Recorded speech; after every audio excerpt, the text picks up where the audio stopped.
ஸ்ரீ குருப்பியோ நம.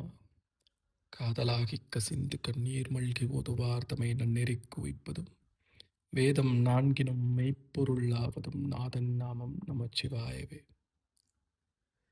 இன்னைக்கு ஒரு மிக சுவாரஸ்யமான ஒரு கம்பேரிட்டிவ் டிஸ்கஷன். எது பற்றி அப்படின்னா, நம்ம கடப்பைசி பரமஹம்ச சச்சிதானந்த யோகீஸ்வர சுவாமி அவருடைய ஜீவபிரமைக்கு வேதாந்தர விஷயத்தில் இருக்கிற கோட்பாடுகளும் அஷ்டாவக்ர கீதையில் சொல்லப்பட்டிருக்கிறதுக்கும் கம்பேரிஷன் மாதிரி ஒரு சின்ன ஒரு ஆடியோ. இது என்ன பண்ணும் நமக்கு அப்படின்னா, எவ்வளோ ஒரு உத்தமையான விஷயம், எவ்வளோ எளிமையாக நம்ம குருவும் கொடுத்துருக்காரு, அஷ்டாவக்ரர் என்ன சொல்கிறாரு, இது எல்லாமே தெரிஞ்சுக்கக்கூடிய ஒரு நல்ல வாய்ப்பு. இந்த வாய்ப்பை ஏற்படுத்தி கொடுத்த எல்லா நல்ல உள்ளவங்களுக்கும் நன்றி. இப்போது அஷ்டாவக்ரர் சொன்னது பார்த்தாவே ஒரு தத்துவம் இல்லை, அது அது வந்து ஒரு நிலைப்பாடுன்னு சொல்லிக்கலாம். அந்த நிலையை நம்ம குருநாதர் கடப்பை ஸ்ரீ பரமஹம்ச சச்சிதானந்த யோகீஸ்வரர் வாழ்ந்து காட்டியிருக்கார். அஷ்டாவக்ரர் சொன்னார், நீ செய்கிறவன் இல்லை, நீ உடல் இல்லை, நீ சாட்சி அப்படின்னு. இப்போது இந்த வரிகளை நான் சொல்லும்போது எத்தனை பேர்த்துக்கு டக்குன்னு அது மனசில் உதயமாகுது? ஆமாம் இல்லை, ஜீவபிரமைக்கு வேதாந்திர கிருஷ்ணன் அது படிச்சிருக்கேன், சுவாமி சொல்லியிருக்காரு. சுவாமிகள் அதையே வார்த்தை இல்லாமல் மௌனத்திலே சொல்கிறாரு. புரிஞ்சுங்களா? இதை நம்ம எப்போவுமே நினைவில் வச்சுக்கணும். இப்போ சொல்கிறது வந்து புதிய அறிவு கிடையாது, புதிய ஒரு விஷயம் கிடையாது. நம்ம எப்போதுமே இருந்த அந்த நிலையோடைய நினைவுபடுத்திக்கிறோம், அவ்வளோதான். குருவே இதை கீதையாக பேசுகிறார், அதே சமயம் கீதையே குருவாக நிற்கிறாரு அப்படின்னு சொல்லலாம் இல்லைங்களா? இது எவ்வளோ பவர்ஃபுல்லாக இருக்குது. ஸோ ஒரு சின்ன கனெக்டிங் எக்ஸாம்பிள் சொல்கிற பாருங்க. ஜீவன் பிரம்மம் வேறல்ல, நீ ஏற்கனவே சுதந்திரன். நம்ம ஐயா சொல்லியிருக்கிறது வந்து ஜீவம் பிரம்மமும் வேறல்ல. அங்கே வந்து என்ன சொல்கிறாங்க அஷ்டாவக்ரரில் வந்து, நீ ஏற்கனவே சுதந்திரன். ரொம்ப தெளிவாச்சுங்களா? ஜீவன் வேறு இல்லை, பிரம்மமும் வேறு இல்லை, இரண்டாக தெரிகிறது. அது எதனால? அந்த அறியாமையினால. அது ஒண்ணுதாங்கிற அந்த ஒரு விழிப்புணர்வு இல்லை, அந்த அவேர்னஸ் இல்லாதனால.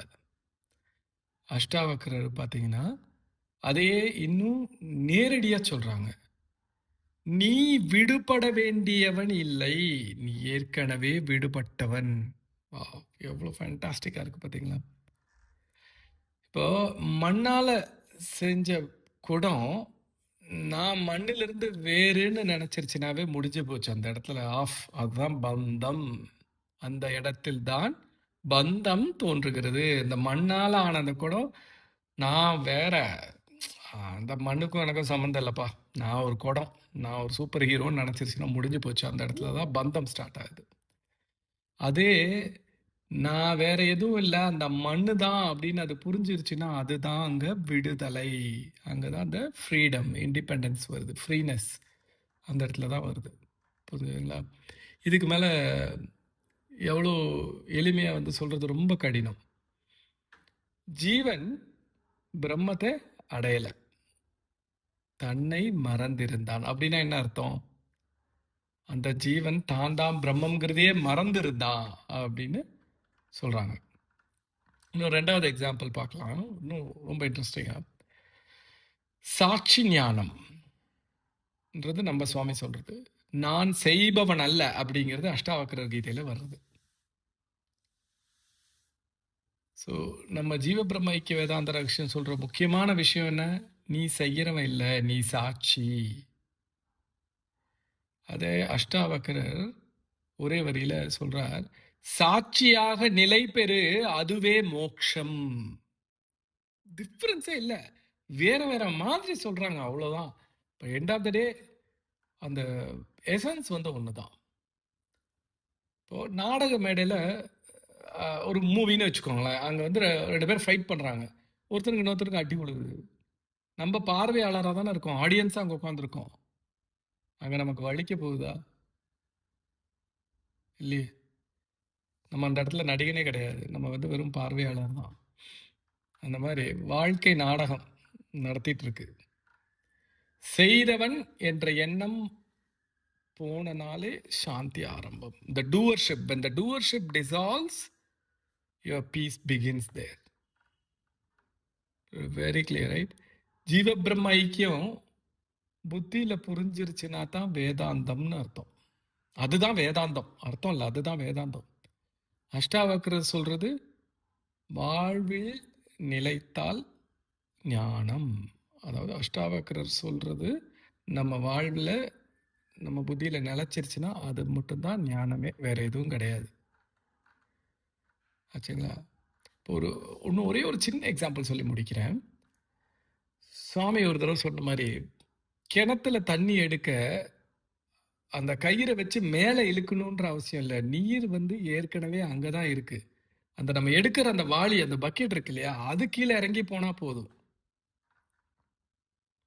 தண்ணீர் தேட மேலே ஓட வேண்டாம், உள்ள அமைதியா இறங்கினா போதும். அது மாதிரிதான் ஞானம்ங்கிறது வர வேண்டிய ஒன்று இல்லை, நம்ம அதை அமைக்கணும். நீ அமைந்தால் அது வெளிப்படும். எப்போ அது அமைகிறோம், எப்போ அமையும்? நம்ம செய்யறோம் இல்லை, நம்ம வெறும் சாட்சி தான். இந்த உடல் நான் இல்லை, நான் அந்த புனித அறிவான அந்த சாட்சி மாத்திரமா இருக்கக்கூடிய தன்னிலையில் தானாய் இருக்கக்கூடிய அந்த ஆத்மஸ்வரூபம் தான் நான் அப்படிங்கிறத தெரிஞ்சுக்கும் போது அது வெளிப்படும். அதுதான் நீ அமைந்தால் அது வெளிப்படும். அஷ்டாவக்கர சொல்றதும் இதுதாங்க.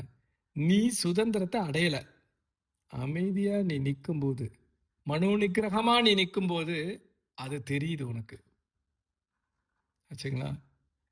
அது மாதிரிதான் கீழே இறங்குறவனுக்கு தண்ணி மறையறது இல்லை. தேடாத, அதை அமைச்சுக்கோ, நீர் தானா வரும். ஸ்ரீ குருப்பியோ நம.